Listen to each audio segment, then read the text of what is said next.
On a red dust road in the Arizona desert, two baby elephants kept digging after a violent storm. At first, everyone thought they were searching for water, exhausted and desperate from the heat. But the older calf, Daisy, refused to leave the hole, guarding it as if the earth itself was hiding someone she loved. When rescuers placed a sensor against the ground, they heard a faint sound rising from below. It was their mother. Before sunrise, the desert outside Red Mesa Wildlife Refuge held its breath. The storm had passed hours earlier, leaving the Arizona roads slick with red mud and silver puddles. Far beyond the fence line, the dry wash lay quiet beneath the fading clouds. Nothing moved except a small gray shape standing where no baby elephant should have been alone. Daisy was only 3 years old, still small enough to hide beneath her mother's shadow. But that morning, there was no shadow over her. Her ears hung heavy with rainwater and dust, and her trunk trembled as she pressed it to the ground. She listened, waited, then dug again with a stubborn force that did not belong in a body so young.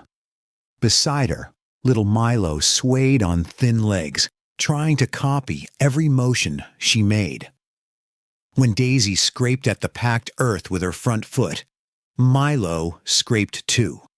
When she shoved her trunk into the broken dirt, he pushed his tiny trunk beside hers. But his strength was fading faster, and Daisy kept nudging him back whenever he got too close to the crumbling edge. The hole in front of them was not deep enough, not wide enough, not anything enough. Daisy seemed to know it. Each time her trunk found only more dirt, she froze for a heartbeat, as if hoping the ground might answer. Then she dug harder, throwing clumps of red earth behind her, until her face and chest were streaked like she had been fighting the desert itself.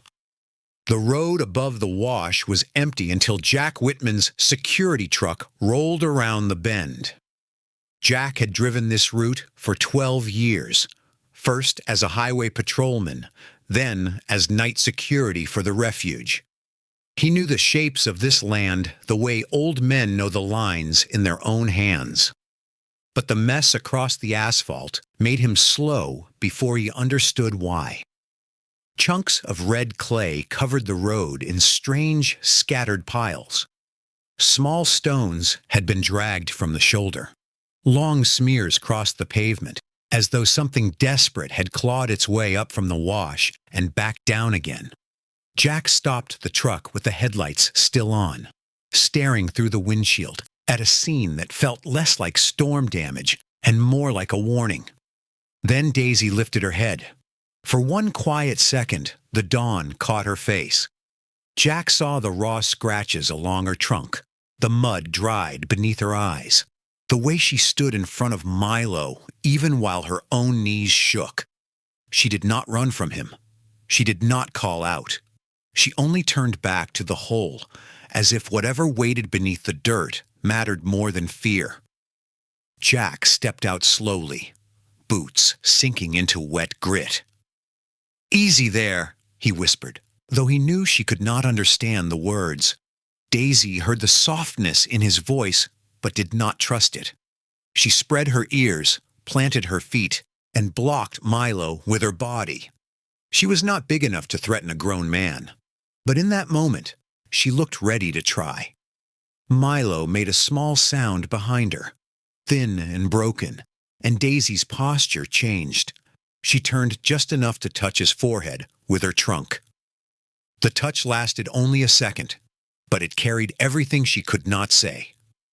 "Stay behind me. Stay awake. Stay with me." Then she faced the hole again and drove her trunk into the dirt until the pain made her flinch. Jack followed her gaze down toward the wash. A section of the bank had collapsed during the night, leaving roots hanging like torn wires and slabs of clay stacked at ugly angles. Near the bottom, half buried under mud, he saw a broken length of old concrete pipe. He remembered rumors about abandoned drainage tunnels beneath this part of the refuge, but no one had mapped them in years.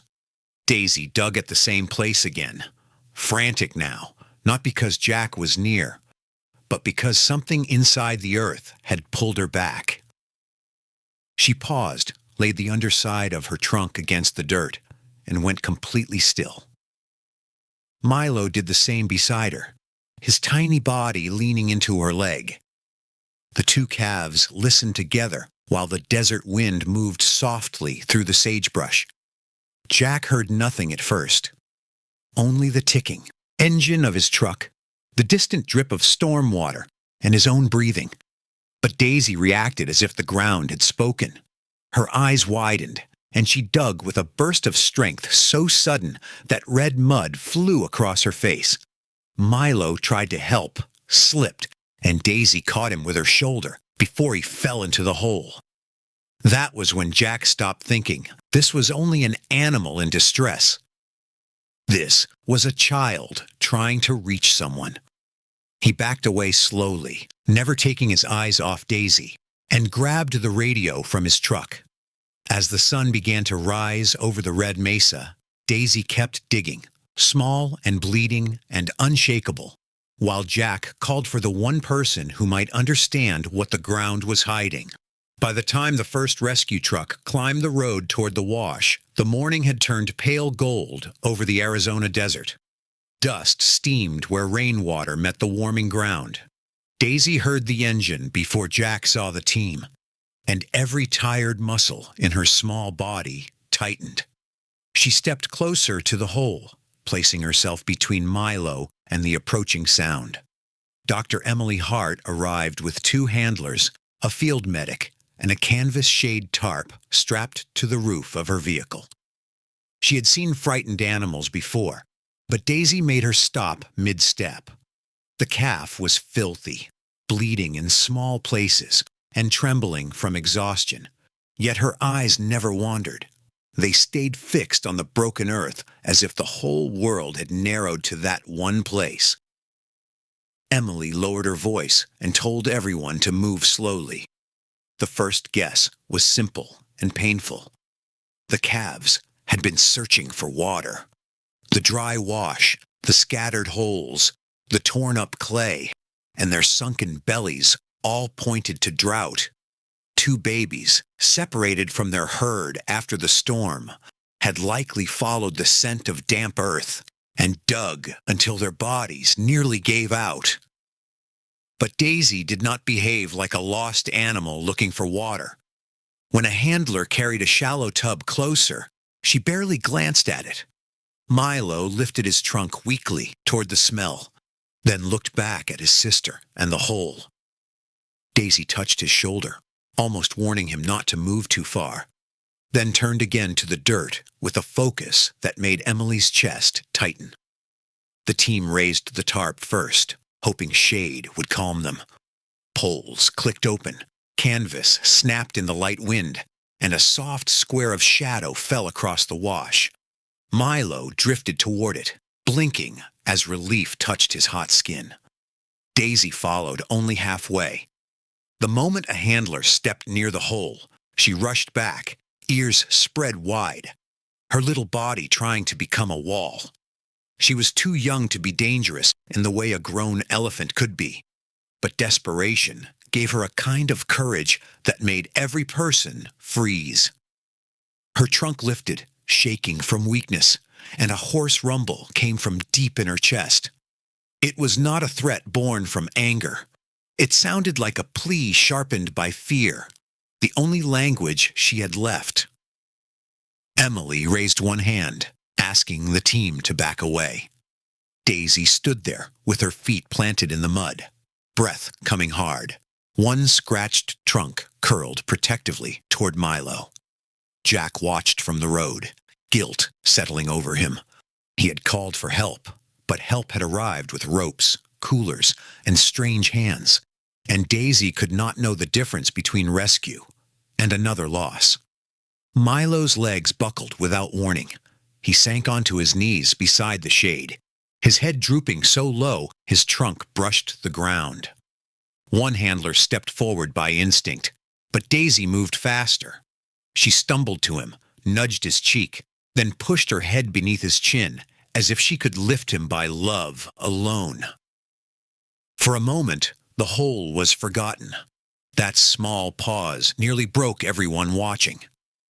Daisy pressed against him until Milo found his feet again, swaying but standing. She guided him back into the shade with careful little bumps of her shoulder. Then, as soon as he steadied, she turned and dragged herself back to the hole. Whatever was beneath that dirt still held her stronger than thirst, pain, or fear.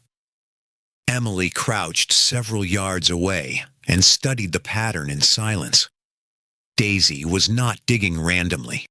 She returned to the same edge again and again, then shifted a few feet, pressed her trunk flat to the soil, waited, and resumed. It reminded Emily less of an animal searching for water and more of someone listening through a door that no one else could hear. The medic whispered that they needed fluids soon. Emily knew he was right. Milo's ears hung still, and Daisy's skin had begun to fold along her ribs from dehydration. But forcing them away could trigger panic, and panic could kill a calf already running on the last of its strength. So Emily chose patience, the hardest tool in rescue work when every minute mattered. They placed water where the calves could reach it without leaving the hole completely. They laid soft mats near the shaded edge and backed away. Milo took one tiny sip, then leaned against Daisy's side. Daisy did not drink. She only lowered her trunk into the dirt again, listening with such painful certainty that Emily felt her first explanation slipping apart. The desert grew quiet around them. No one spoke above a whisper. Even Jack stopped pacing near the truck. Daisy stood over the broken ground, small, wounded, and stubborn beyond reason, while Milo rested in her shadow. Emily watched the calf refuse shade, water, and safety. And one question began to rise in her mind. What could be buried there that mattered more than survival? The sun climbed higher, turning the red mud into a hardening crust around Daisy's feet. The shade tarp fluttered behind her, but she stayed near the broken bank, her small body angled toward the hole as if it were the only safe place left in the world. Every few breaths, she lowered her trunk to the soil and went still, listening with a patience no one had taught her. Dr. Emily Hart watched from a careful distance, fighting the urge to step in too quickly. Milo had finally settled in the shade, his body folded beneath him, his tiny trunk resting against the damp edge of a water tub. But Daisy would not rest. Even when her knees trembled, even when her trunk shook from pain, she returned to the dirt like something beneath it was calling her name. A second vehicle rolled in quietly from the refuge road, carrying Noah Reed, the youngest technician on Emily's team. Noah was known for fixing broken radios, flying drones through bad weather, and noticing small things everyone else missed. He stepped out with a case of equipment, then stopped when he saw Daisy press her trunk flat against the ground and hold it there. "She's not just digging," Noah said softly. Emily looked at him, but he kept his eyes on the calf. Daisy scraped 3 times at the right edge of the hole, paused, listened, then shifted her body a few feet to the left and did the same thing again. It was careful, almost measured. Not panic, not play, not even the blind search for water they had first believed. Noah knelt near the tire tracks and opened his case. Inside were small ground sensors he normally used to check fence vibrations and monitor distant animal movement during storms. He placed one on the packed clay, then another closer to the collapsed bank. Daisy watched him with distrust, ears slightly raised, but she did not charge. She only stepped between him and Milo, breathing hard. The first sounds through Noah's headset were useless.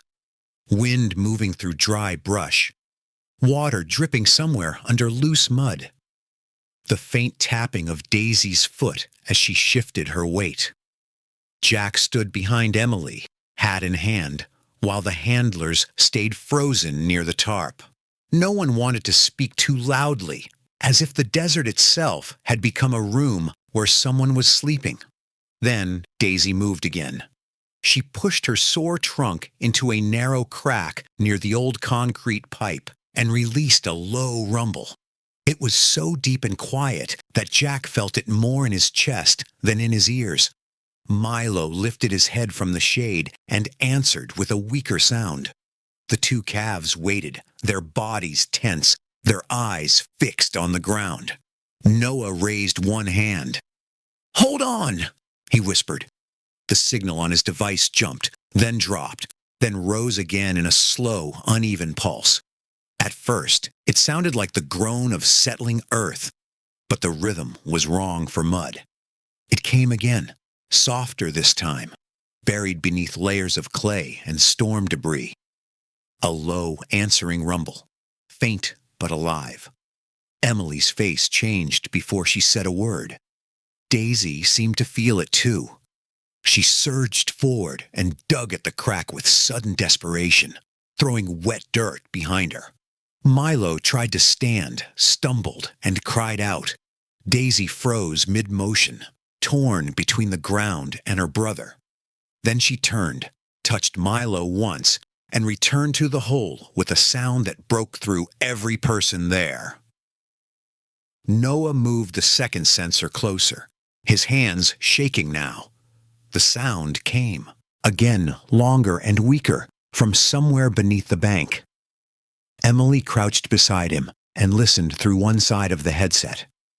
Her breath caught. She had heard elephant rumbles all her life, from comfort calls to warning calls to the soft private language between mothers and calves. This one was different. This one was trapped. "Check Ruby's tracker," Emily said. A handler ran to the truck and opened the refuge tablet. Ruby was Daisy and Milo's mother, a large, gentle cow who rarely let her calves more than a few steps away. Her collar had last pinged near the dry wash at 2:17 that morning, just before lightning knocked out the lower camera station. After that, nothing. The pieces began falling into place with terrible quiet. The storm, the collapsed bank, the broken concrete pipe, the calves covered in mud long before sunrise. Daisy had not stayed because she was confused. She had stayed because she had heard what the humans could not hear. Beneath all that red earth, somewhere in the dark, Ruby had called for her babies. For a moment, no one moved. Even the wind seemed to soften around the wash. Daisy stood at the edge of the hole, her trunk bleeding, her sides rising and falling with exhaustion. Emily looked at her and understood that the little elephant had known the truth from the beginning. She was not refusing rescue. She was refusing to leave her mother behind. Emily stepped back and spoke into her radio, her voice low but urgent. They needed digging tools, tunnel maps, lifting gear, and every calm hand the refuge could spare. Daisy listened to the sound of humans moving around her, then pressed her trunk to the earth once more. This time, when the faint rumble rose from below, Daisy answered softly, as if promising Ruby that help had finally heard her too. The call for heavier equipment spread through Red Mesa like a bell no one wanted to hear. Trucks came slowly over the wet road, carrying shovels, braces, ropes, and men who spoke in low voices. Daisy watched each new arrival with exhausted suspicion. To her, every bootstep near the wash felt like another body coming between her and the sound below. Dr. Emily kept everyone back from the cracked bank, while Noah marked the places where the buried rumble had been strongest. The ground looked solid from above, but each small slide of clay told a different story. Beneath the crust, the wash had been hollowed by years of storm water, old roots, and forgotten construction. One wrong move could turn rescue into burial. Daisy did not understand the tools, the flags, or the careful lines Noah drew in the mud. She understood only that Ruby's voice had come from beneath that broken place. When a handler stepped too close with a metal probe, Daisy stumbled forward and raised her trunk. She was shaking so badly she nearly fell, but still she placed herself in front of the hole. That was when an old white pickup stopped near Jack's truck. Maria Lopez climbed out before anyone could help her, one hand gripping a weathered cane, the other holding a plastic folder against her chest. She had lived beside the refuge long before it had fences, signs, or visitor maps. When she saw the collapsed wash, her face went pale in a way that made Emily stand up. "There's a tunnel under there," Maria said. Her voice was quiet, but it cut through the whole rescue scene. She pointed toward the broken bank with the end of her cane. Decades earlier, her father's ranch had used an underground drainage channel to carry flash floodwater away from the road. Most people thought it had been filled in. Maria knew better. Emily took the folder and found brittle survey copies, old ranch sketches, and a faded map marked with pencil lines. The drainage tunnel curved beneath the wash, then split toward a dry basin beyond the sagebrush. If Ruby had been caught in the storm, she might have been pushed into the old passage instead of buried directly under the bank. That possibility gave them hope, but it also made every shovel more dangerous. A second truck arrived with Caleb Brooks behind the wheel. He was a road contractor who had repaired that stretch of asphalt 2 summers before. At first, he stood away from the others, hat pulled low, eyes fixed on the ground. But when Maria's map was opened on the hood of Jack's truck, Caleb stepped closer and swallowed hard, as if he had been carrying a secret heavier than the storm. He admitted his crew had found part of the old culvert. During the roadwork, the opening had looked unstable, and with no active record of the tunnel, they had sealed it with rock and fill to protect the road shoulder. He had meant to report it later. Later became never. Now Ruby might be trapped behind the same forgotten closure, alive in a pocket of air that was shrinking by the hour. The words hit the rescue team like a sudden drop in temperature. Jack turned away, jaw tight. Noah looked back toward Daisy, who had lowered her trunk again and was listening to the earth. Emily did not waste time blaming Caleb, but the pain in her eyes was clear. Human mistakes had helped make a maze underground, and a mother elephant was somewhere inside it. A loader was brought forward to clear the bank faster, but Daisy reacted before the engine fully turned over. She cried out, a raw little trumpet that startled birds from the mesquite trees. Milo lifted his head weakly in the shade. Daisy rushed to the edge, scraping the ground with her front feet, terrified by the vibration. Beneath them, loose dirt slid into the crack. "Cut the engine," Emily ordered. The machine died, leaving only the wind and Daisy's ragged breathing. Noah checked the sensor again and shook his head. The vibration had blurred everything. If they used heavy equipment near the wrong spot, the tunnel roof could cave in. If they moved too slowly, Ruby might run out of strength. There was no safe choice, only a less dangerous one. Emily chose hand digging. She ordered braces, boards, and small tools instead of machines. Caleb was told to help identify the old tunnel line from memory. Maria stayed by the truck, tracing the map with one trembling finger. Daisy watched the humans spread out, no longer attacking the hole blindly, but searching along the ground the way she had been searching all morning. For the first time, Daisy's panic softened into wary attention. She followed Noah's movement as he placed sensors along the buried path. When he stopped near a low patch of sagebrush, Daisy's ears lifted. The ground there looked ordinary, just damp sand and roots.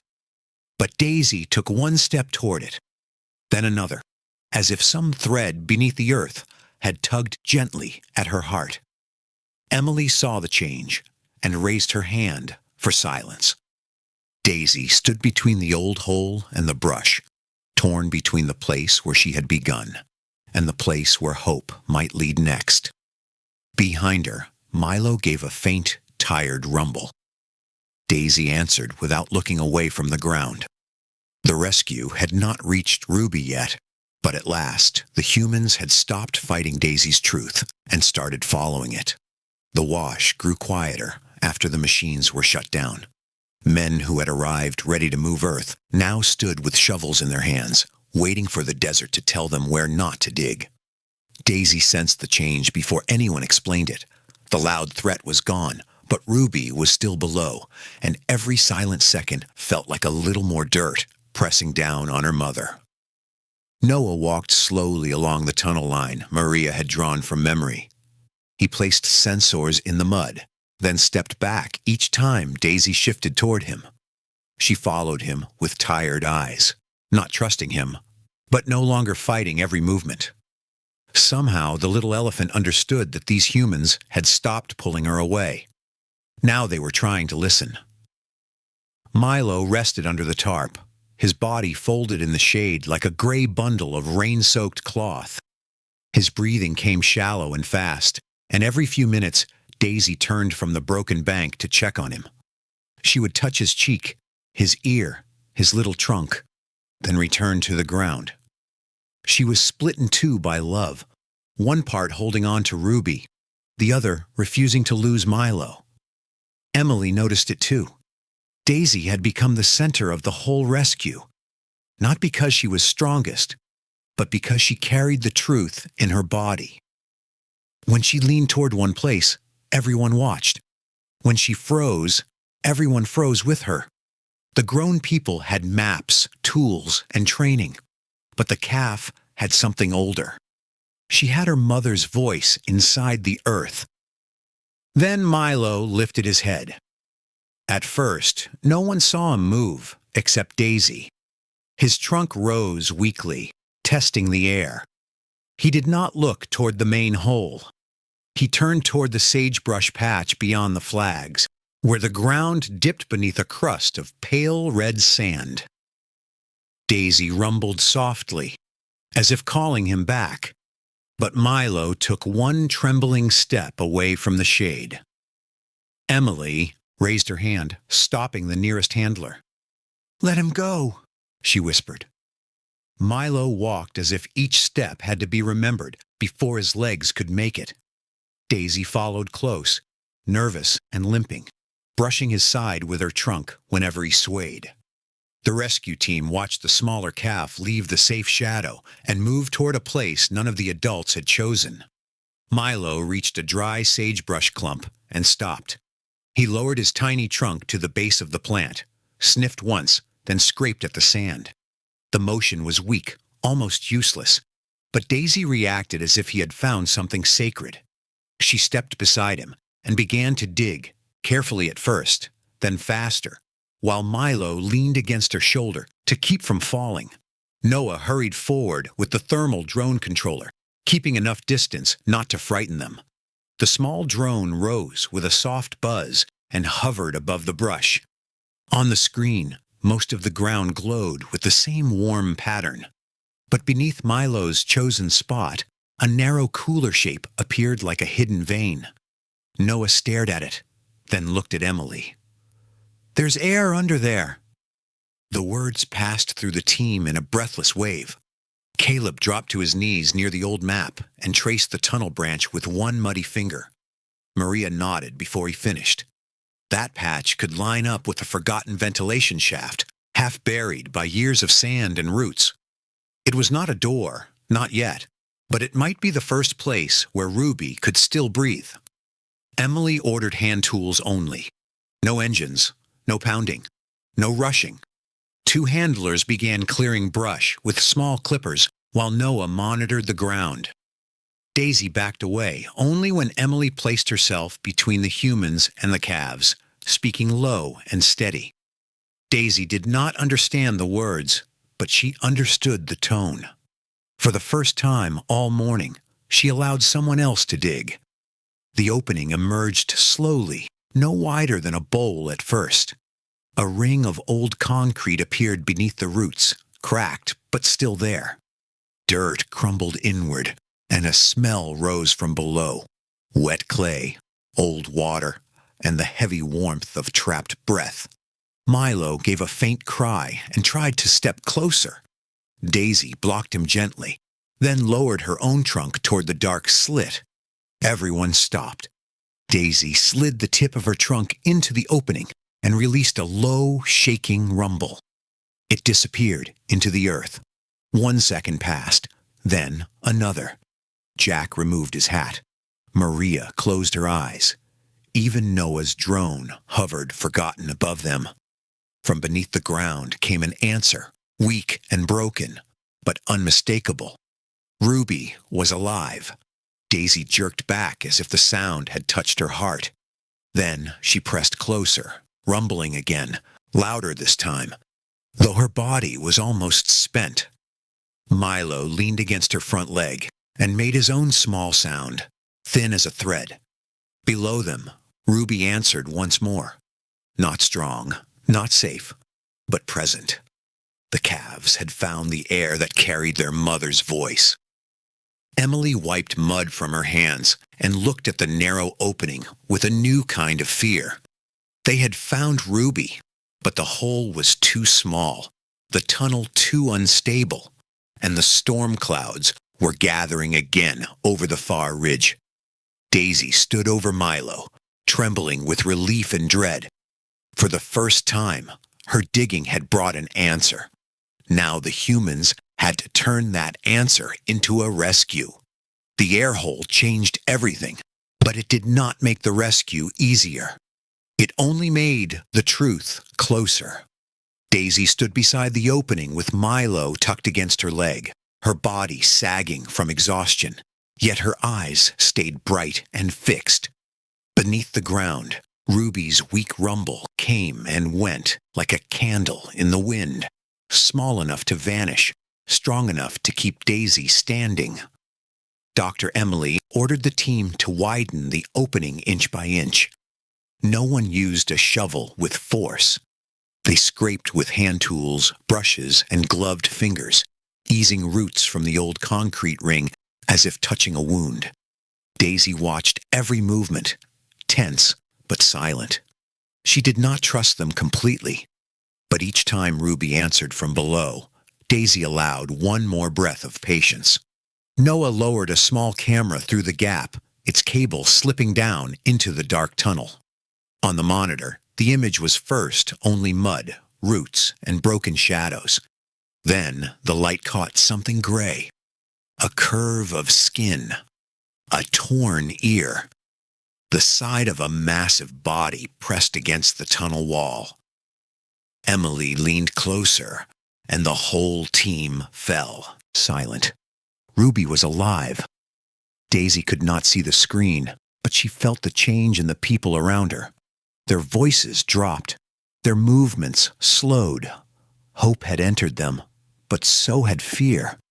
Ruby's body was wedged beneath a fallen mesquite trunk, one back leg pinned under mud-packed wood and stone. Her trunk lifted weakly toward the opening, searching for the calves she could hear but not reach. When Daisy heard Ruby's rumble through the air hole, she answered instantly. It was not loud. She had no strength left for loudness. But the sound carried a devotion that made Jack look away and wipe his face with the heel of his hand. Daisy pressed her scratched trunk into the opening until Emily gently stopped her, afraid the fragile edge might crumble under her weight. The first question was how Ruby had gotten there. The tunnel branch was narrow, too narrow for a healthy adult elephant to enter by choice. Caleb kept insisting the flood must have forced her in, but Emily studied the screen and shook her head. Ruby's position was wrong for a panicked fall. Her body was angled across the passage, almost like a living barrier.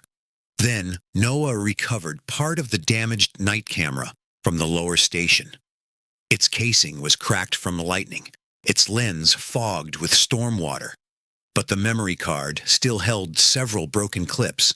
They gathered around the tablet beneath the tarp. Daisy stood a few yards away, too tired to dig now, but still facing the earth, as if she already knew what the humans were about to learn. The footage flickered in pieces. Rain slashed across the lens. The wash had become a rushing brown river. Ruby appeared through the storm with Daisy and Milo pressed against her side, the calves stumbling in water up to their knees. A wall of mud rolled down the bank behind them. Ruby turned, shoved Daisy forward, then pushed Milo with her trunk toward higher ground. Daisy watched the humans watching the screen, though she could not understand the glowing image. On it, her small body scrambled up the bank first, then turned back. Milo slipped, and Ruby blocked the flood with her shoulder, taking the full strike of branches and mud against her side. She had not been caught because she was careless. She had chosen the only place that gave her babies a chance. The final clip was almost too broken to read. Ruby lifted Milo with her trunk, forcing him onto the ledge where Daisy waited. Then the bank collapsed behind her. The old tunnel mouth opened like a wound, swallowing mud, branches, and Ruby's hind legs. Daisy reappeared at the edge, frantic, as the screen went black. After that, there was only darkness and the sound Ruby had kept making all night. No one spoke for several seconds. Maria crossed herself softly. Caleb lowered his head, guilt carved into every line of his face. Emily looked from the tablet to the calf standing in the red mud. Daisy had not been stubborn without reason. She had seen her mother disappear. She had heard her calling from below, and with the only tools she had tried to undo the earth. The medical news was worse than the miracle. Ruby was dehydrated, bruised, and trapped at an angle that made breathing harder with each passing hour. The mesquite trunk could not simply be pulled free. If it shifted the wrong way, it could crush her leg or bring down the tunnel roof.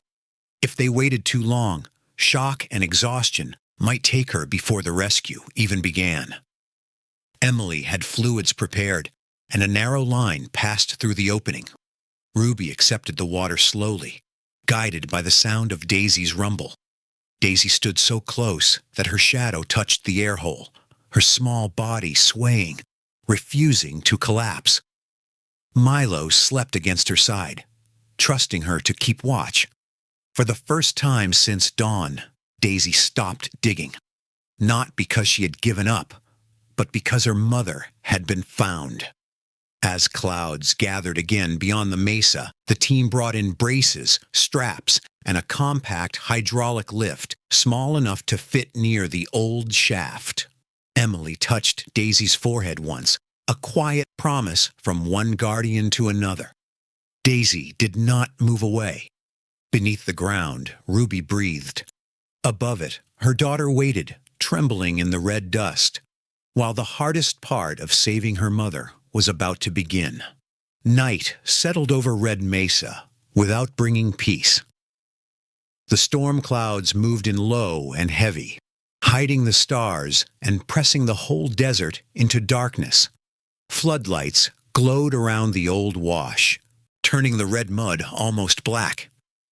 Daisy stood beside the air hole with Milo asleep against her legs, too tired to move, too afraid to step away from the place where Ruby still breathed. Dr. Emily worked beneath the light with mud on her sleeves and worry in her face. A narrow fluid line had reached Ruby through the opening, but it was not enough. The trapped mother needed space, air, and freedom from the mesquite trunk pinning her leg. Every plan carried danger. Lift too hard, and the tunnel could cave. Wait too long, and Ruby might never stand again. Noah kept his sensors lined along the tunnel roof, listening for shifts in the earth. Each small crackle in his headset made him look up sharply. Caleb and two refugee workers braced the sidewalls with boards and short steel posts sliding them in by hand instead of hammering. Maria watched from the road with a blanket around her shoulders, praying in a whisper no one tried to interrupt. Daisy's strength had thinned to almost nothing, but her attention never broke. Whenever Ruby's rumble faded too long, Daisy leaned toward the hole and answered, soft and low. Sometimes Ruby responded. Sometimes there was only silence. Those silences were the worst. Each one stretched across the wash until even the handlers stopped breathing, waiting for the ground to speak again. Just before midnight, the first drops of rain returned. They fell lightly at first, darkening the dust around Daisy's feet. Emily looked toward the ridge and knew they were out of time. More rain would soften the bank and add weight above the tunnel. What had been dangerous would become impossible. If Ruby was coming out, it had to be before the storm found its strength. The compact hydraulic lift arrived in pieces, carried by hand down the slope. It was small enough to fit near the shaft, but still powerful enough to move the fallen trunk if everything held. Caleb guided the team to the safest angle, his voice rough with guilt. He did not ask for forgiveness. He simply worked, as if every strap he tightened was a chance to undo one forgotten mistake. Emily made the hardest call of the night. Ruby could not be fully sedated. Her breathing was already strained, and deep sedation might slow her heart beyond recovery. Instead, they gave only enough medication to ease panic and pain while keeping her aware. That meant Ruby would feel the pressure, hear the rescue, and need to trust voices she had never trusted before. When the first strap tightened around the mesquite trunk, Ruby let out a low sound that rolled through the ground.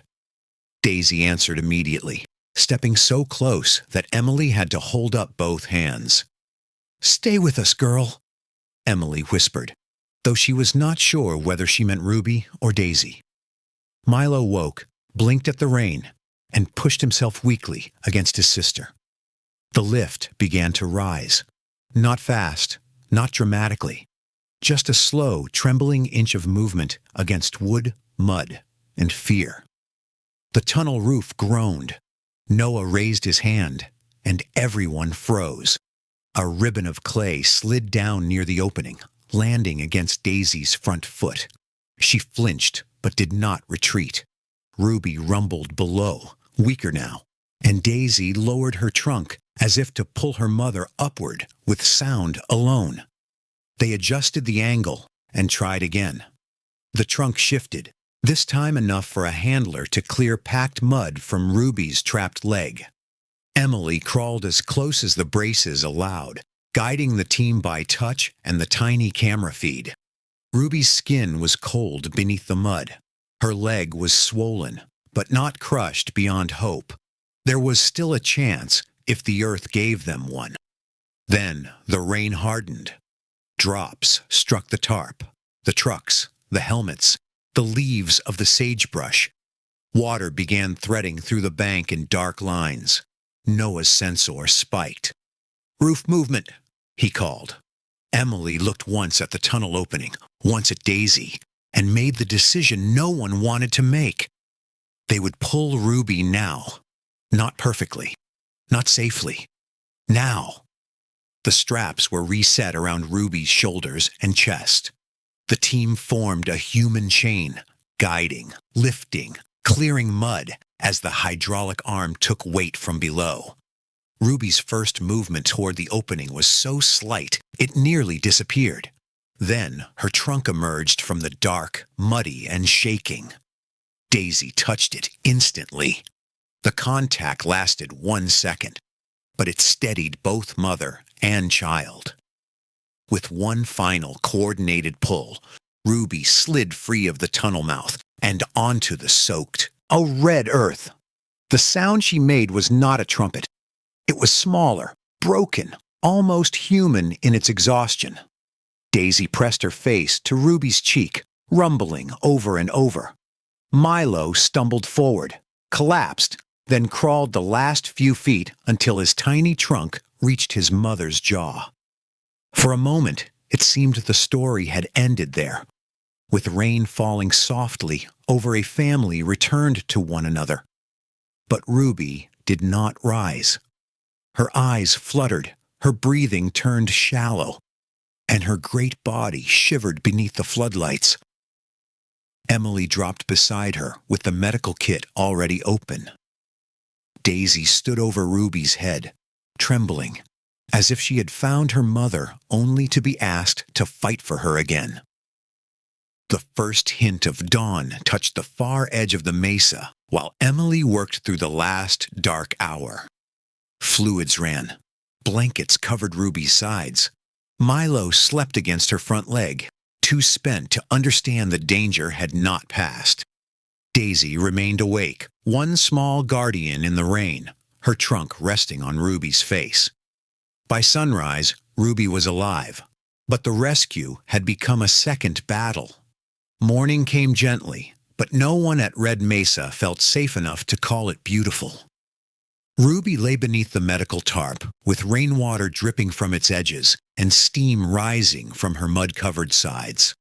Her eyes were open but tired, and every breath seemed to travel a long way before leaving her body.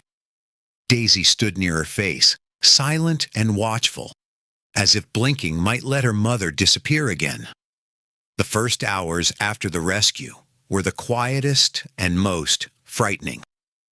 Emily and her team worked around Ruby with slow, practiced hands, checking her heart, her temperature, and the swollen leg that had been trapped under the mesquite trunk. Daisy did not understand the tubes or bandages, but she understood pain. Whenever Ruby shifted, Daisy leaned closer and touched her cheek with the softest part of her trunk. Milo slept through most of that morning against Ruby's front leg. His little body had finally surrendered to exhaustion, and even Daisy stopped trying to wake him. She only placed herself between him and the moving humans, small ears drooping, eyes following every hand that came near. She was no longer digging, but the same fierce promise remained in her stance. No one would take her family from her. By afternoon, Ruby's fever began to rise. The mud in her lungs had made each breath harder, and the wound on her leg carried the risk Emily feared most: infection.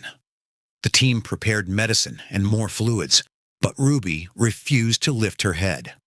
For the first time since the air hole had answered, Daisy seemed unsure.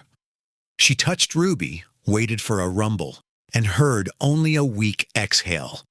That silence nearly broke her.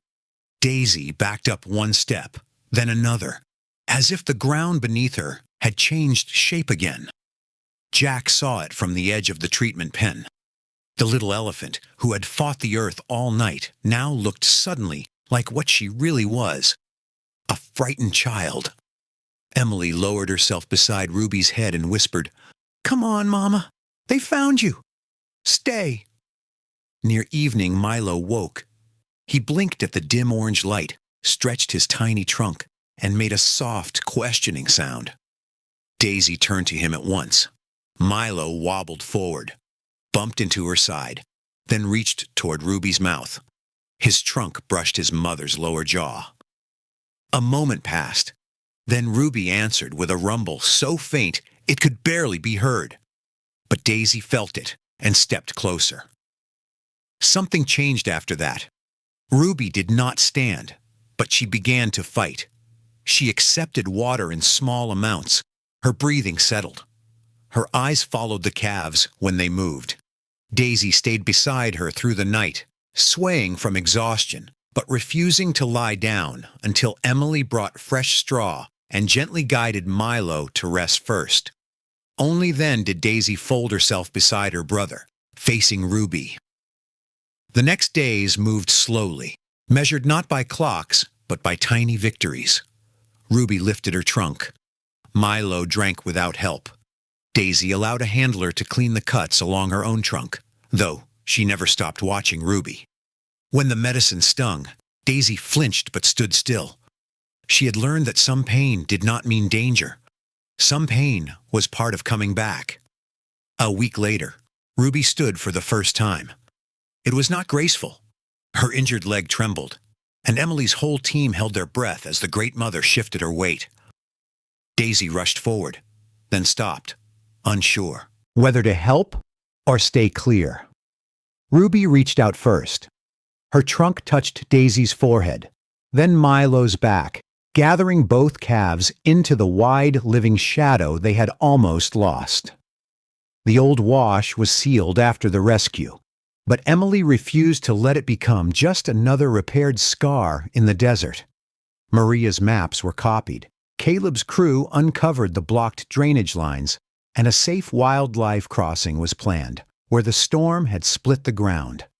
The place where Daisy had dug until her trunk bled was marked, not as a tragedy, but as a warning that forgotten things can still hurt the living. 3 months later, the red road looked different. New signs stood along the refuge boundary, and a low barrier guided animals away from the unstable wash. Visitors came in small groups to learn why the crossing mattered. Maria often sat near the overlook, telling children how 2 calves heard what grown people could not. Caleb came too, quieter than before, helping maintain the new passage without being asked. Ruby healed with a limp that never fully vanished, but she carried it like a reminder, not a defeat. Milo grew rounder and bolder, splashing at every water trough as though water itself was a miracle. Daisy changed the most. She still walked close to Ruby, but there was a steadiness in her now, a calm awareness that made handlers pause. She had been a baby before the storm. After it, she became the little guardian. On the first clear morning of spring, Emily brought a group of schoolchildren to a soft patch of ground inside the refuge. Ruby stood nearby while Milo explored the fence line, curious and unafraid. Daisy stepped toward a small mound of red dirt and began to dig. For one sharp second, everyone grew quiet, remembering the road, the blood, the hole, and the sound beneath the earth. But Daisy was not frantic this time. She scraped only a little, then stopped and looked back at Ruby. Ruby walked over and rested her trunk on Daisy's head. Milo hurried in between them, pushing his small body into the space where fear used to live. The children watched without speaking. The red dust rose around the 3 of them, no longer a sign of loss, but of home. And that was what stayed with everyone who heard their story. 2 baby elephants had not quit digging, even when the world misunderstood them. They had followed a sound too low for human ears and a love too strong for exhaustion. In the end, they found their mother beneath the red Arizona earth, and because they refused to give up, Red Mesa learned how to protect every family still crossing the desert. If you believe Daisy and Milo's love saved their mother, comment 1. If you think Ruby's sacrifice was the most powerful part of this story, comment 0. Sometimes the smallest voices are the ones that lead rescuers to the truth. Daisy and Milo refused to walk away, and because of that, their family was given another chance. If this story touched your heart, please subscribe to the channel and join us for the next emotional animal rescue story. There are more stories of courage, love, and second chances waiting for you.